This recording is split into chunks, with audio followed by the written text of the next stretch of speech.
Di tengah tantangan banjir bandang dan longsor, penanganan bencana bergerak dengan ritme tercepat. Komando lintas sektor telah diaktifkan, membuktikan keterisolasian tidak akan memenjarakan rakyat. Dan ketika darat terputus, negara mencari jalan lain. Armada udara memecah sunyi di atas pegunungan, sementara jalur sungai diaktifkan. Ini adalah taktik multidimensi yang memastikan setiap logistik mengalir tanpa jeda, tanpa menyerah. Karena setiap detik pemulihan adalah harapan untuk kembali berdiri tegak.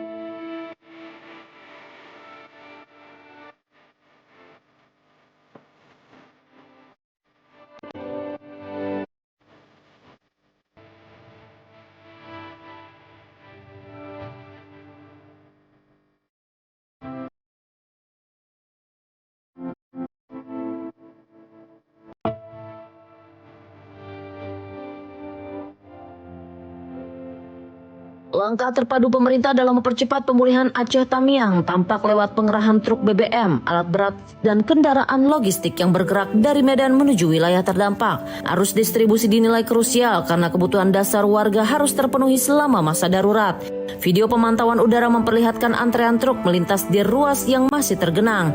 Tantangan jalur darat masih terlihat, namun pemerintah menempatkan pembukaan akses sebagai fokus untuk mempercepat pergerakan logistik dan peralatan.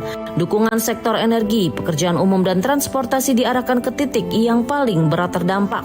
Perbaikan akses berlanjut di jalur yang menghubungkan Aceh Tamiang dengan Sumatera Utara. Ruas nasional yang sempat tertutup lumpur kini mulai dapat dilalui truk berat. Kondisi ini membantu percepatan distribusi dan memungkinkan alat berat mencapai lokasi pembersihan material longsor.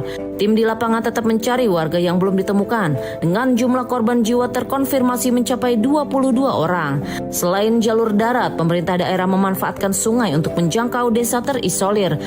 Bantuan dikirim memakai sampan ke 8 desa yang masih terputus akses. Di desa Sekumur, rumah warga hanyut terbawa banjir sehingga bantuan untuk 1.000 orang sudah disalurkan lewat jalur air. Pemkab juga mengajukan tambahan helikopter agar wilayah terpencil dapat dilayani lebih cepat. Penguatan bantuan dilakukan Polri yang mengoperasikan airdrop di titik ekstrim. Medan yang tidak memungkinkan pendaratan helikopter membuat metode ini dipilih agar suplai tetap tiba tepat waktu. Kapolda Aceh menempuh perjalanan darat berhari-hari melewati lumpur dan penyeberangan perahu. Kehadirannya di lokasi dilakukan untuk memastikan percepatan penanganan, kesiapan personel dan dukungan bagi warga yang terdampak langsung bencana. Tim BNPB melaporkan jalur Medan Aceh Tamiang kini dapat dilewati kendaraan roda 4. Meski dengan kecepatan terbatas, pembukaan penuh ditargetkan segera, sementara alat berat terus menyingkirkan material yang tersisa. BNPB juga menurunkan tim pendampingan ke seluruh titik terdampak untuk memastikan operasi pemulihan berjalan terstruktur. Alhamdulillah hari ini dan kemarin sudah jalur darat.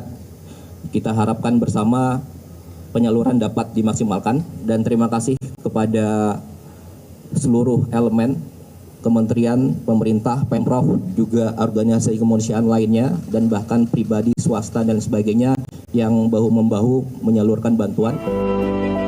Alur bantuan diperluas lewat jalur laut dengan pengiriman logistik dari Banda Aceh menuju Langsa. Airdrop juga dilakukan di titik terpencil seperti Babo dan Perupuk untuk menjangkau warga yang masih terputus akses. Paket bantuan mencakup makanan siap saji, hygiene kit, sembako, selimut, matras, dan peralatan kebersihan yang dibutuhkan warga pada tahap awal masa tanggap darurat.